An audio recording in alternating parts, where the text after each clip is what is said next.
Welcome to the American Roundtable. I'm Al Spry. And I'm Drea Dahl. Another half-hour political power coming your way this morning on Tough TV and Tough TV 38. I want to thank these great networks and stations for carrying American Roundtable and giving you an independent political voice. Well, I'd like to cover today, along with Drea, the Stockholm attack, a deadly attack, including the taking of the life of a Spotify executive of the famous music service. Also, ISIS claiming responsibility for attack on several Coptic Christian churches. There was also another launch of a medium-range ballistic missile from North Korea. What's being done about that? Neil Gorsuch is taking the helm at the Supreme Court. And an Alabama governor actually resigning. We'll tell you why that is. So much in store for you, Drea. We are ready to tackle it, and we are ready to, of course, give you the straight dope on things, because that's what we do here on the American Roundtable. Welcome back to the American Roundtable. I'm Al Spry, of course, with the beautiful Drea Dahl joining me. We're here every week. Well, let's take a look at this. This is a story, of course, that's very disturbing to people. Another terrorist attack, this time in Stockholm, Sweden. This is from an Uzbekistan man, a man from Uzbek. And if you're not aware, Uzbekistan has a population 90% Muslim. They're not saying if he was Muslim or not in this article, but all we can do is let you know that. This is a 39-year-old native of Uzbekistan. Swedish officials said Saturday the Prime Minister, whose name is Stefan Löfven, declared Monday a national day of mourning. What happened is the truck traveled more than 500 yards along the main pedestrian street before smashing into a crowd outside the popular Allen's department store. Your take, Drea. I'm going to go out on a limb here and say he was Muslim, an Islamic terrorist. I know those words are tough for some people, but it's obvious. All right. So, I don't disagree with you there. It seems like there is a concerted effort, and has been for the last several years, to conduct coordinated attacks using trucks, using small bombs. Nothing along the lines that we'll see of a 9/11 per se, but we are seeing small attacks across Europe, basically with Muslims committing these attacks. I would only assume that these are Muslims who have been radicalized to the point of committing terrorist acts. Very, very disturbing stuff, as you know. And actually there is a company founder, co-founder, and Daniel Elk has confirmed that one of their executive team, whose name is Chris Bevington, 41 years old, was one of the people that died in that attack. He had served in role as the Director of Global Partnerships and Business Development at Spotify, and he worked with the company for 5 years. Look, folks, unless we get a handle on this, unless we start educating people in these countries to avoid radicalization, we are going to see more and more of these types of attacks. There's no way to prevent it. You certainly aren't going to prevent it by a military force. That does nothing to prevent these things. The only way you can prevent it is to tell people that this radical way of trying to achieve an aim of they think of Islam, which a lot of people that are Muslim would disagree with, is not the way to go about things. And there really needs to be a concerted effort among Muslim nations to educate their peoples as to this, not from any other nation. It has to come from them. So that's my take on it. I'm the complete opposite. I say bomb them all. All right. Well, we have to talk more about this in a little bit on the American Roundtable. Welcome back to the American Roundtable. Now let's turn our focus to North Korea. First, of course, let's take a look at a video, Drea, from Morning Joe, which talks about the situation in North Korea. Senator, as you followed it and know about it, what came out of the president's highly touted summit with the president of China? Well, there's a couple of things emerging today, both on the economic front. It appears that there may be some ground gained on allowing U.S. investors in certain financial enterprises in China. But I also think it's important that we understand what happened as it relates to North Korea. I hope that in the coming days and weeks, we will see emerge from China a plan to deal with Kim Jong-un's nuclear stockpile and how China is going to take responsibility for the situation in North Korea. And I hope we see more along those lines. All right, well, we took a look at that video. What is your thoughts on that? North Korea is interesting. This is their holiday coming up where they march all their weapons in the street. Yeah, a lot of the communist countries used to do that. They'd have these big parades where they would march all the weapons and missiles down some main place. And Yes. nobody has an uprising that's their entertainment. I think that it shows how powerful the state is. It's supposed to be used for that. Keep everybody in their place. Well, they don't know any better. So with their, I don't know what this is. Kim but Jong-un is insane. China's doing their best to keep him reeled in. They're a little nervous about the guy, to be honest with you. I mean, he allegedly just had his brother-in-law, his half-brother, killed. So this is a guy who had his uncle killed, allegedly. This is a guy who you don't really want to cross. He's a little high-strung. This is the story. It's confirmed that a projectile was shot by North Korea into the Sea of Japan, also known as the East Sea, last week. This is, of course, a ballistic missile. This is a missile that was shot on a high-thrust rocket engine.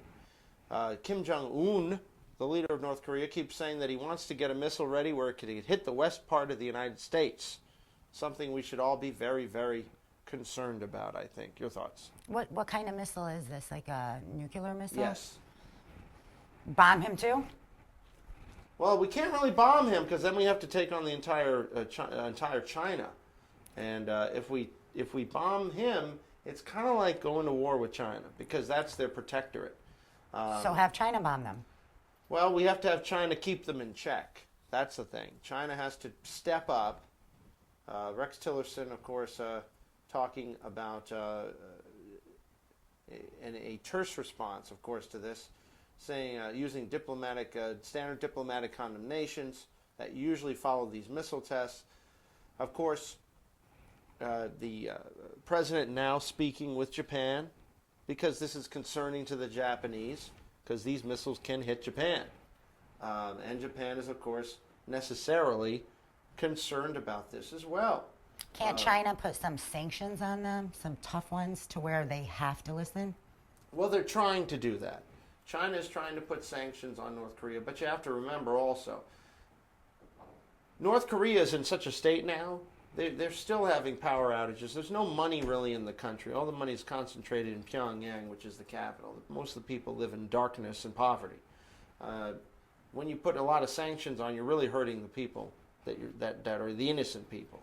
So they have to be a little careful with that. But something has to be done because Kim Jong-un it seems to be even more unstable than his dad was, or his grandfather, for that matter. And he's the third generation who's now in power in North Korea.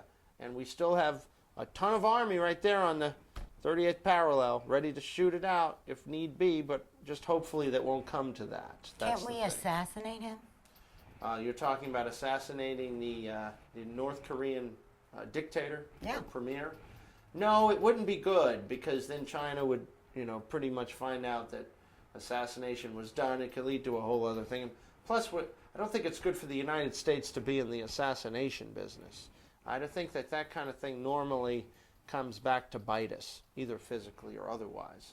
So I think it's a brinksmanship game. We have to play a game of brinksmanship and basically keep these people in line to the best of our ability. Well, we have enough dealing with Syria. Every time we do something else, Kim Jong-un thinks it's an opportunity to get some press. Maybe that's all it is. We'll find out for sure. And we'll have more on this and the American Roundtable in a moment. Welcome back to the American Roundtable on Tough TV 38 and the Tough TV network all across the country, bringing you the latest and greatest. It's your half hour of political power. Politics is unusual, Drea. Now, you seem to be in a mood to bomb and assassinate people. I am. Was it something you had for lunch? You just seemed a little belligerent. It's the amount of time we're spending on this. The 3 generations, holy wars, it needs to stop. We need to stop threatening and make action. We need to act. We drop enough bombs, this is going to stop. Well, I can tell you this, the Islamic State, or ISIS as it's known, just claimed responsibility for bombing Egyptian Coptic Christian churches on Palm Sunday in two cities. This, of course, is one of the holiest days in the Christian calendar, and a big slap in the face by ISIS. So what do we do with ISIS? It killed at least 43 people, injured more than 100 people. All these people want to do is go to church. This story, plus the Stockholm story, makes me think we got to bomb people too. Do you guys want my opinion on this one? Yes, Because we please. know what I'm going to say. I want to hear what you have to say. We're still trying to negotiate with them and give them things that they are never going to afford to us, like not bombing us on Palm Sunday. So, bomb them too. Well, I think that you basically have to target ISIS and destroy ISIS and every bit of ISIS. That's the only way we can get rid of them. Can we get them into North Korea just for a minute And then bomb North them? Korea? Yeah, that way. I would suggest getting the North Koreans into only need one. into Egypt first, or actually they're based in Iraq. Maybe getting them there and then bombing the bad guys. That way we don't bother with then it's upsetting the Chinese. One bomb, lots of problems. I like the way you're the efficient use of bombing. Thank you. I don't think these people understand anything else but the use Of force. Of force. And the second explosion occurring at St. Mark's Cathedral, the coastal city of Alexandria, where the famous library was, where the Coptic Pope had earlier celebrated Palm Sunday. They almost got the Pope. You know, they have a Coptic Pope as well as a regular Catholic Pope. Killed 16 people, wounded 47 others. Total 43 people, injured more than 100. Egypt's Interior Ministry said the blast was caused by a suicide bomber who tried to storm the entrance, but before being stopped by police. The ministry said 3 police were among those killed. Earlier, a bomb at St. George's Church in the West Nile Delta town of Tanta killed 27 people, wounding 78. Quote, I was inside the church at the time and suddenly the church was bombed, said Markham Kamal Rateb. He described the attack. There were bodies and blood everywhere. Well, you know, this is, of course, not only a slap against Egypt, a slap against Christians, but really Christianity itself. And I mean, here are people who just want to live in peace, live and let live. What's happened to live and let live, Drea? I have no idea, but I do also believe in the theory that sometimes you got to fight back. You got to stop threatening and you got to really push them back. Push them back. Yeah, bomb them. Bomb I'm 'em. trying to use a different word. I think pushing back through the bombing. I know what you're saying. Yeah, because they don't negotiate. There's no talking to them. We've been doing this forever, and it gets worse every time. Why do you think that is? Why do you think that they won't listen to any type of anything? It seems like they are fully committed and think they're doing God's work, which they're really not. God doesn't want people to kill other people. That's in the Quran and in the Ten Commandments in the Jewish and Christian Bibles. So what's going on here? Where's the disconnect? I think, again, it comes down to education. Number one, we have to kill everybody that belongs to ISIS. Number two, we need to educate the rest of the Muslim population that the ISIS way is not the right way, to love your brother, that we're not at a holy war between Christianity and Judaism and Islam. I think we can all live together. I think we can all coexist. Most Muslims want peace. We're aware of that. But the Muslims that want peace need to tell the Muslims that don't want peace, hey, either you stop or you're out of the religion. You know, we'll excommunicate you. I think then through the threat of an excommunication, who knows? Or maybe just you got to start when they're very young and tell them the killing's wrong. Killing, no matter what, is not something that you want to be doing. Regardless, we'll have to see how this comes about, but I expect more attacks rather than less. I expect more bombs. This is the American Roundtable. More in a moment. It's great to be here on the American Roundtable on Tough TV and Tough TV 38. Drea, well, Neil Gorsuch has now become a Supreme Court Justice. We've been talking about Finally. this over the last couple of weeks. He is the 113th Supreme Court Justice. He was actually put through Congress using what they call the nuclear option. Dre option. Yes. That is we're going to rename the nuclear option the Drea option. As far as Congress, they rewrote the rules. He was able to be confirmed with a simple majority versus a 60-vote majority, which changes the whole character of that part of the Senate. But, you know, they wanted him in, and he's in. It's a big victory for the Republicans because he is a conservative justice, and of course, they were able to get their guy in because Merrick Garland, who they tried to put in when Scalia died, We stopped her, yeah. they stopped that one, and they put their guy in. So what's ahead for Neil Gorsuch? He's low man on the totem pole because it works with seniority. He has to start at the bottom, and he has to do chores for the other justices until he works his way up. That's how they do it. Are they over doing there. peanut butter to his face? They might be, but I'm sure if anyone is going to be able to adjudicate that, it's going to be him because he's a judge. Yeah. Now let's turn to the Alabama governor. This one kind of blew me away. This is a governor who's been in office for 7 years. This is a governor who was a physician, a doctor, a guy who's supposed to have the highest ethical code. Well, guess what?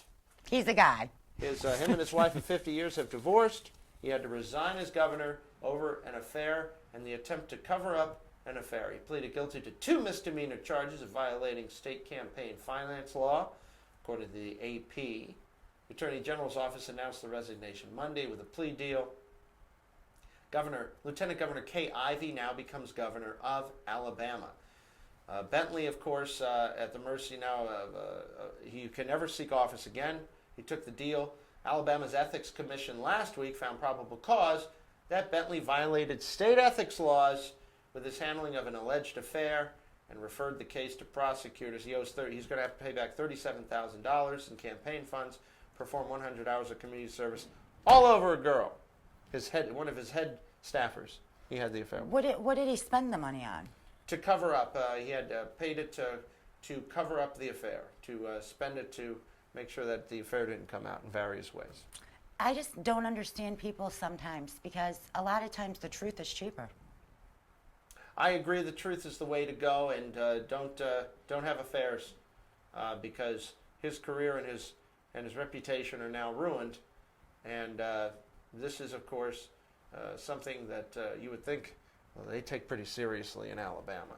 More in a moment on the American Roundtable. Welcome back to the American Roundtable, your half-hour political power. Let's turn things up a little bit. Music therapy, Drea, tell me about this, offering new hope for addiction recovery.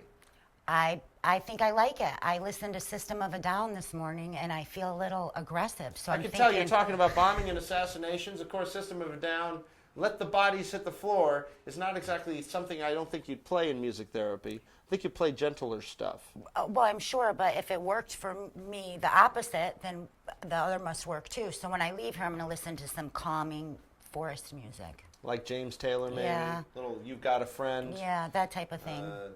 Well, obviously, this comes from the fact that we are in the middle of a drug addiction epidemic in the United States. A lot of people using painkillers, a lot of people using heroin, other drugs. We have a lot of fatalities, a lot more than we've had. A lot of people are worried. Many addicts are in and out of treatment centers. We've had people from treatment centers come here on American Roundtable. But Recovery Unplugged treatment centers have been reporting remarkable success using an innovative form of music therapy to treat addiction and help addiction recovery. Only about 7% of clients leave the center's facilities in Fort Lauderdale, that's where you are based, and they have one in Austin before completing treatment programs. According to Paul Pellinger, the national average is 42 to 45%. The music's working, it looks like. Are they putting subliminal mind messages in this music? Well, Richie Supa, famed songwriter and director of creative recovery at the Recovery Unplugged, said the key to the organization's success rate is the way the program uses music to speed recovery from addiction. Music does several things to the brain and the body. Everybody likes music. People like lyrics. We didn't invent the wheel. We applied it to addiction recovery. Growing body of evidence suggests music has unique and powerful impacts on the brain, not unlike the effects of drugs. So researchers have found it can ease depression and combat Alzheimer's disease symptoms. They even played it to people that have the Alzheimer's, like I said, and they play them old songs and they start singing along with the songs. They remember the music. The music has a powerful, I agree with that, a powerful. You know, I'm going to take back the James Taylor, and I'm going to go with Hall & Oates, Man Eater. All right, I like that song. That's a good one. It's a good bopping song. Good way for a person to drive home with a happy smile on their face. You don't need drugs. Why need Or drugs bombs. when you can? No bombs, no drugs, no assassinations. Just good old Hall & Oates. Well, that about does it for this edition of the American Roundtable. Dre, of course, it's a pleasure doing the show with you. Thank you you so much for joining me as co-host. We really appreciate you having you on the show. And I would suggest that there is something to this. Music therapy and the brain are areas that need to be studied more and more, and I think can be of use. Well, we'll see you next week on the American Roundtable. It's my pleasure. My name's Al Spry. And I'm Drea Dahl. Keep it real. And keep it tough.